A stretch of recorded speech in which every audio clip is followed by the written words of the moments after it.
Hello friends, welcome to One Day Law Revision Module 3 Conciliation. So let's quickly go through the synopsis first. Introduction, what is the meaning of conciliation and its scope. Commencement of conciliation process की process start कब होता है, फिर कंसिलिएटर कौन है, उसका appointment कैसे होता है, उसका रोल क्या है, उसका फंक्शनिंग क्या है, contractual provisions about conciliation, communication between parties and conciliator कि उनके बीच में क्या कम्युनिकेशंस होते हैं, सेटलमेंट अग्रीमेंट यानी कि अग्रीमेंट जब सेटल हो जाता है तो फिर क्या हो रहा है, दोनों पार्टीज अग्री कर रही है या नहीं, techniques of conciliation, termination of conciliation proceedings की कहाँ उसका एंड हो रहा है, commencement termination. Clear? So let's start the topic. Introduction. सबसे पहले कंसिलिएशन क्या है. Conciliation is one of the mode for settlement of dispute. ये डिस्प्यूट आउटसाइड द कोर्ट हम सेटल कर रहे हैं. Under the old act of 1940 arbitration and conciliation का एक पुराना एक्ट था 1940. वहाँ कोई प्रोविजन नहीं था कंसिलिएशन का, बट 1996 में कंसिलिएशन को सबसे पहली बार डिफाइन किया गया. उस टर्म को हम ले के आए. Conciliation as a mean of settlement of dispute is given statutory recognition. उसको स्टैट्यूटरी रिकॉग्निशन मिला आर्बिट्रेशन एंड कंसिलिएशन एक्ट 1996 में. Section 61 to 81 lays down the provision relating to conciliation. Conciliation is non-binding procedure in which an impartial third party assist the parties to dispute in reaching a mutual satisfactory and agreed settlement of dispute. यह क्या बोला है कि conciliation एक non binding procedure है कि ये किसी भी पार्टी पे बाइंड नहीं करने वाला है. जो कंसीलिएटर है, दोनों पार्टी अग्री करती है कि कोई बंदा कंसीलिएटर बोलिए एक्ट करेगा in case of any dispute, और वो असिस्ट करेगा, assist the parties to dispute. वो असिस्ट करने वाला है, दोनों पार्टी को वो असिस्टेंस प्रोवाइड करने वाला है in reaching a mutual satisfactory and agreed settlement of dispute. अब application and scope कि application क्या है. As otherwise provided by any law for the time being in force and unless the parties have otherwise agreed, party shall apply to conciliation of dispute arising out of legal relationship. कोई भी dispute जो out of legal relationship आ रहा है, वहाँ parties अगर चाहे तो कंसिलिएशन अग्रीमेंट एंटर कर सकती है, जहाँ वो एक कंसिलिएटर को बोलेंगे कि आप हमें असिस्ट करो इन सेटलमेंट ऑफ डिस्प्यूट. यहाँ डिस्प्यूट सेटल हो रहा है. अनलाइक आर्बिट्रेशन जहाँ आर्बिट्रेटर अवार्ड डिक्लेयर करता है, उसका फाइनल डिसीजन देता है which is binding on the parties. Conciliation में नॉन बाइंडिंग प्रोसीजर होता है. The part shall not apply where by virtue of any law for the time being in force certain dispute may not be submitted to conciliation. यहाँ बोला है कि कुछ dispute ऐसे हैं which shall not be submitted to conciliation. उस case में conciliation हमें नहीं लगेगा. तो हमने देखा उसका एप्लीकेशन और स्कोप.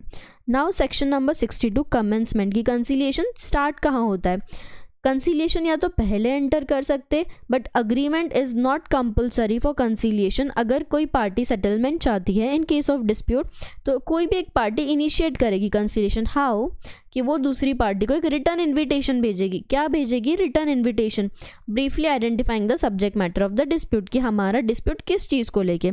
हमने रिटर्न इन्विटेशन भेजा कि हम कंसिलिएशन करते हैं, सेटलमेंट करते हैं. कंसिलिएशन प्रोसीडिंग्स शैल कमेंस. कब कमेंस हो रहा है? जब दूसरी पार्टी एक्सेप्ट करती है राइटिंग में कि हाँ वो इन्विटेशन को एक्सेप्ट करती है. और अगर दूसरी पार्टी ने रिजेक्ट कर दिया तो कभी कोई कंसिलिएशन प्रोसीडिंग नहीं होगी. अगर party if the party initiating conciliation does not receive the reply with in 30 days. जो पार्टी कंसिलिएशन इनिशिएट करना चाहती थी उसको 30 डेज में रिप्लाई नहीं मिला from the date of sending the invitation. वो पार्टी ने एक रिटर्न इन्विटेशन भेजा दूसरी पार्टी को कि मैं चाहता हूँ कि कंसिलिएशन एंटर करते, बट अगर 30 दिन में कोई रिप्लाई नहीं मिला तो वो ऐसा मानेगा कि वो इन्विटेशन को रिजेक्ट कर दिया गया है. And if he so elects he shall inform in writing the other party accordingly. वो मान लेगा कि ये डीम्ड रिजेक्शन है और वो दूसरी पार्टी को इन्फॉर्म कर देगा कि आपने ये रिजेक्ट किया क्योंकि मुझे 30 दिन में कोई रिप्लाई नहीं मिला. तो कमेंसमेंट कहाँ से हो रहा है? जब पहली पार्टी ने दूसरी पार्टी को रिटर्न इन्विटेशन भेजा, भेजने के बाद जब दूसरी पार्टी उसको राइटिंग में एक्सेप्ट कर रही है. किसको एक्सेप्ट कर रही है? Invitation to conciliate. तो उस मोमेंट पे कमेंस हो जाता है कंसिलिएशन प्रोसीडिंग, जब दूसरी पार्टी एक्सेप्ट कर रही है राइटिंग में. प्लीज़ मार्क माई वर्ड्स, ये बहुत इंपॉर्टेंट है कि तुमको लिखता है कि कब कमेंस हो रहा है कंसिलिएशन प्रोसीडिंग. उसके बाद अपॉइंटमेंट एंड रोल ऑफ कंसिलिएटर की. कंसिलिएटर कितने होने चाहिए, उनका अपॉइंटमेंट कैसे होगा. तो नंबर सेक्शन 63 में दिया है. एक कंसिलिएटर हो सकता है unless the parties agree that there shall be 2 और 3. नॉर्मली एक ही कंसिलिएटर होता है, बट अगर पार्टीज अग्री करे तो 2 या 3 भी हो सकते। जब एक से ज़्यादा है, more than 1 conciliator, they ought as a general rule to act jointly, फिर वो जॉइंटली काम करेंगे। अब है अपॉइंटमेंट ऑफ कंसिलिएटर, जो सेक्शन नंबर 64 बोलता है। सब्जेक्ट टू सबसेक्शन 2 जो हम नीचे देखेंगे, in conciliation proceeding with 1 conciliator, अगर एक कंसिलिएटर है तो parties may agree on the name of a sole, parties agree करना चाहिए कि वो एक कौन है। 2 कंसिलिएटर है तो each party may appoint 1। In conciliation proceeding जहाँ 3 है तो each party will appoint 1 and the party may agree on the name of the third conciliator who shall act as the presiding conciliator. अगर एक है तो दोनों पार्टी मिलके agree करेगी, 2 कंसिलिएटर है तो दोनों पार्टी मिलके एक एक अपॉइंट करेगी, और 3 है तो दोनों पार्टी एक एक अपॉइंट करेगी, और बाद में म्यूचुअली एक तीसरा कंसिलिएटर अपॉइंट होगा who shall act as the presiding conciliator. अब सब्जेक्ट टू सेक्शन 2 बोला था, तो सबसेक्शन 2 क्या है हम यहाँ देखेंगे। Party may enlist the assistance of a suitable institution or person in connection with the appointment of conciliator. या तो पार्टीज खुद करेगी, या तो 2 बोलता है कि वो किसी सुटेबल इंस्टीट्यूशन की मदद ले सकती है। तो अगर वो ले रही है मदद तो इंस्टीट्यूशन की हेल्प से होगा, उनके असिस्टेंस से होगा, नहीं तो पार्टी खुद अग्री करेगी। अब party may request such an institution to recommend the name of suitable individual to act as conciliator, या तो और party may agree that appointment of 1 or more conciliator shall be made directly by the institution। या तो institution recommend करेगी, या तो वो directly कंसिलिएटर appoint करके देगी। ऐसा नहीं हुआ तो पार्टीज खुद भी अग्री करती है कि किसको कंसिलिएटर बनाना है।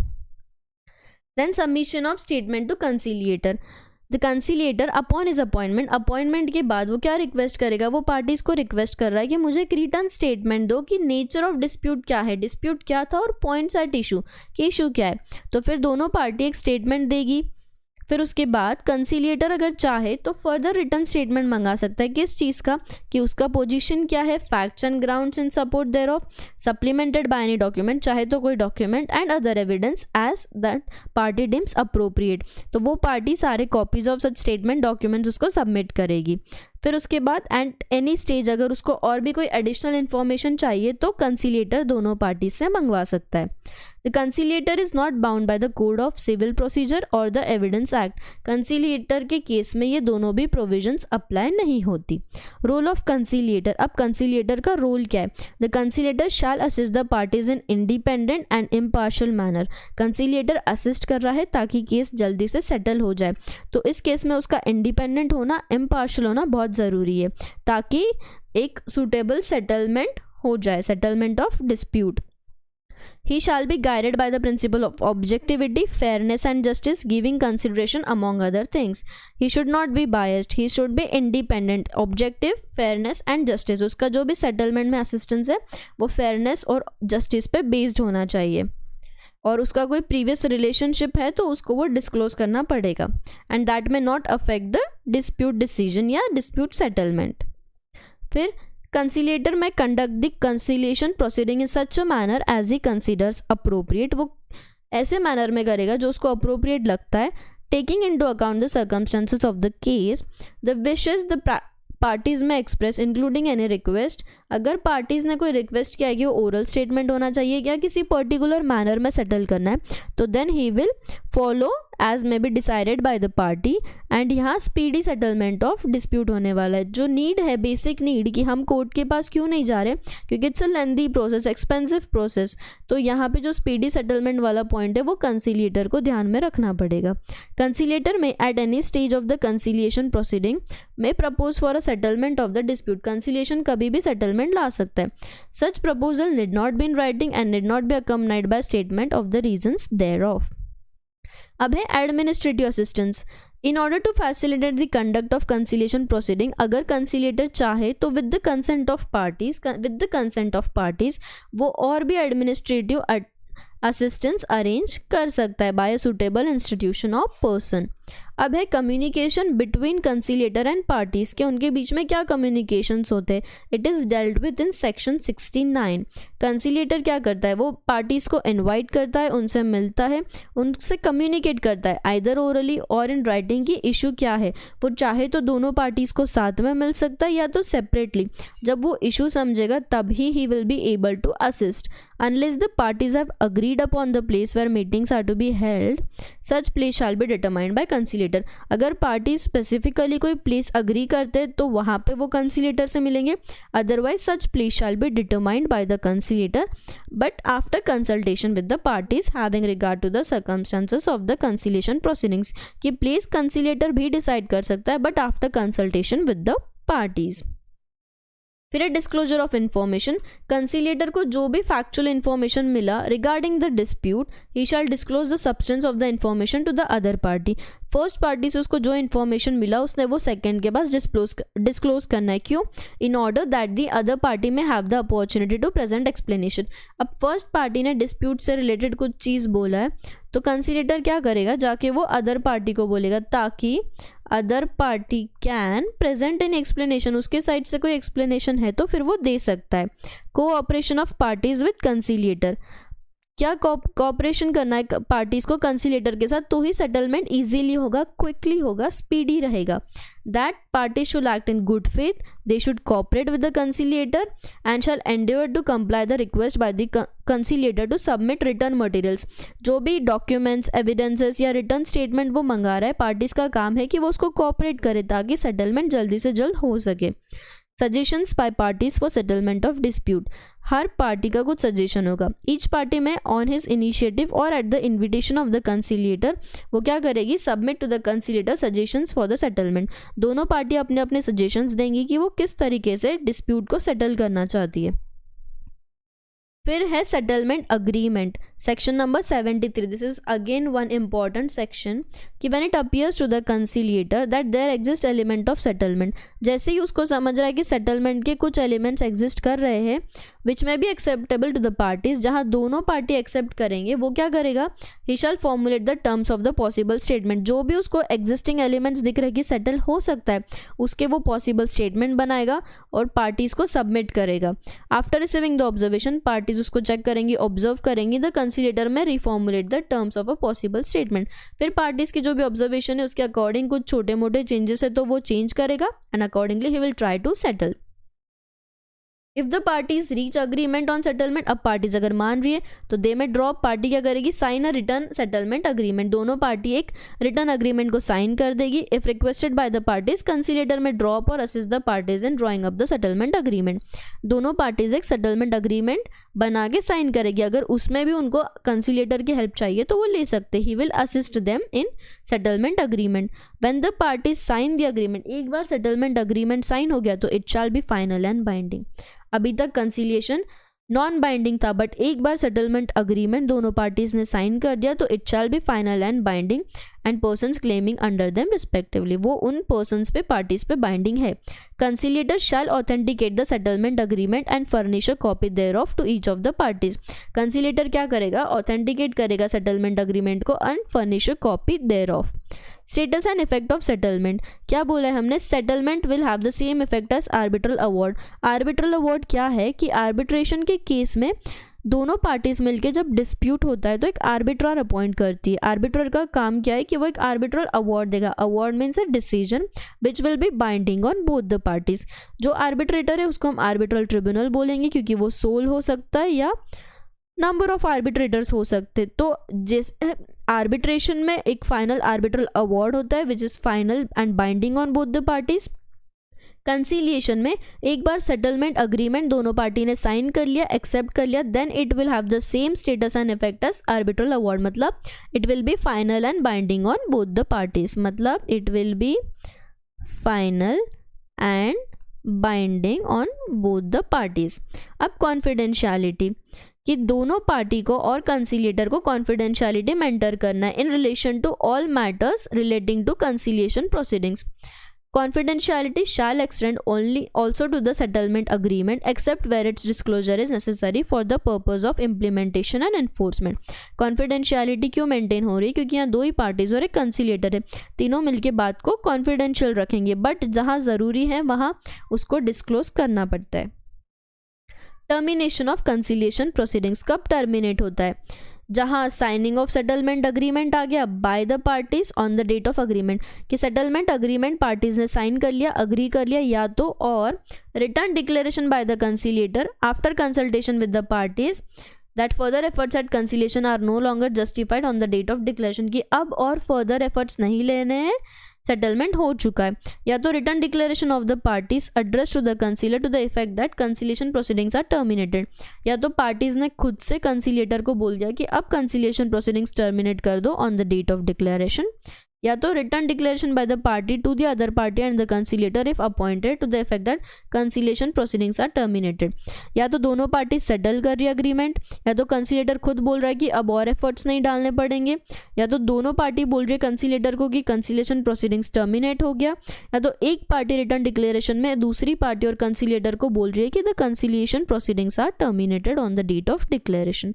तो ये 4 केसेस हैं जहाँ टर्मिनेशन हो जाता है। Resort to arbitral or judicial proceedings. The parties shall not initiate during the conciliation proceedings any arbitral or judicial proceedings in respect of dispute that is subject matter of the conciliation proceedings, except that a party may initiate arbitral or judicial proceedings where in his opinion such proceedings are necessary for preserving his rights. ठीक है, during the conciliation proceeding any arbitral or judicial proceed in respect of dispute subject matter of conciliation proceeding except that party may initiate arbitral or judicial proceeding where in his opinion, वो ज़रूरी था कि उनको judicial या arbitral proceeding करना ज़रूरी था, तो फिर वो केस में कंसिलिएशन नहीं होता है। Cost upon termination of the conciliation proceeding, conciliator एक कॉस्ट फिक्स करेगा कि कितना कॉस्ट हो। अब यहाँ कॉस्ट मीन्स क्या, तुमको वो रीपे करना है, कंपनी मतलब parties will repay to the conciliator all the cost incurred. अब कॉस्ट में क्या क्या आता है, fees and expenses of the conciliator, की कंसिलिएटर का कुछ फीस है, एक्सपेंस है, and witnesses requested by the conciliator with the consent of the parties. फिर उसके बाद एनी एक्सपर्ट एडवाइस अगर कंसिलिएटर ने लिया था तो उसको भी पे करना है, obviously with the consent of the parties. Expert appoint करे तो with the consent of parties होना चाहिए। Fees of the conciliator, expenses incurred, any other expense incurred in connection with the conciliation proceeding and the settlement agreement. तो ये सब चीज़ें cost है। अब cost will be borne equally by the parties unless अगर कुछ अलग रेशो दिया है सेटलमेंट अग्रीमेंट में। All other expenses incurred by party shall be borne by that party. जो भी इनकर हो रहा है वो या तो वो पार्टी करेगी, या तो इक्वली होगा जो कॉस्ट कंसिलिएटर को देना है, या तो any other percentage ratio apportionment जो कि अग्री किया गया है इन द सेटलमेंट अग्रीमेंट। फिर डिपॉजिट क्या है कि अगर कंसिलिएटर चाहे तो पार्टीज के पास एक डिपॉजिट लेगा, equal amount of deposit from both the parties as an advance for the cost. उस केस में क्या होगा, कंसिलिएटर ने डिपॉजिट लिया या तो इक्वल या whatever ratio from both the parties. Conciliator में direct supplementary deposit in an equal amount, एक डिपॉजिट के बाद वो चाहे तो वापस से सप्लीमेंट्री डिपॉजिट ले सकता है in a equal amount from each party. If the required deposit are not paid, अगर रिक्वायर्ड डिपॉजिट नहीं पे हुआ कितने दिन में, विद इन 30 डेज। ये required deposit within 30 days किसी पार्टी ने नहीं पे किया है, दोनों पार्टी ने पे नहीं किया, तो कंसिलिएटर सस्पेंड कर देगा प्रोसीडिंग को, या और may make a return declaration of termination. या तो वो सस्पेंड कर देगा या तो टर्मिनेशन का रिटर्न डिक्लेरेशन दे देगा effective on the date of that declaration. अब upon termination conciliator shall render an accounting to the parties of the deposit received and shall return an unexpended balance to the parties। अगर कंसिलिएटर ने कोई deposit लिया है and उसमें से कुछ balance बचा है तो अनएक्सपेंडेड बैलेंस वो पार्टीज को रिटर्न कर देगा। Now role of conciliator in other proceedings, और कहाँ कहाँ उसका रोल आता है। He shall not act as an arbitrator unless otherwise agreed, not act as arbitrator या तो representative of counsel of the party or judicial proceeding in respect of dispute that is subject of the conciliation proceeding. He shall not be represented by the parties as a witness in arbitral or judicial proceeding. अब है admissibility of evidence in other proceedings. तो evidence का case है अब ये section 81, the party shall not rely और introduce an evidence. यहाँ evidence act लगता ही नहीं, तो पार्टी शैल नॉट रिलाई या उन्होंने एक एविडेंस इंट्रोड्यूस नहीं करना है related to the dispute that is subject to conciliation. View expressed और suggestion made by other party in respect of possible statement, वो तो एक दूसरे में शेयर होगा। Admission made by the other party in the course, proposal made by the conciliator, ये सब चीज़ें कंसिलिएटर एक पार्टी का दूसरे से शेयर करता है। Fact that the other party had indicated his willingness to accept the proposal, ये भी वो दूसरी पार्टी को बोलेगा और फिर दोनों में सेटलमेंट होगा। Other provisions, power of High Court to make rules. High Court may make rules consistent with this act to all proceedings before the court under this act. High Court के पास power है कि वो यहाँ rules बना सकता है। Removal of difficulties, if any difficulty arises in giving effect to the provision of the act, अगर इसमें कोई डिफिकल्टी है तो central government by order published in official gazette, central government by order published in official gazette वो ऐसा provision बनाएगा which shall not be inconsistent with the provision of this act as appears to it necessary for expendient for removing the difficulty, कि central government official gazette में कोई ऐसा provision देगा जिसके वजह से वो डिफिकल्टी रिमूव हो जाए. Every order made under this act shall as soon as may be after it is made be laid down before each house of parliament, जब भी कोई ऑर्डर पास होगा तो वो दोनों हाउस के सामने लेड डाउन करना है, उनके अप्रूवल के बाद you can issue it to the public.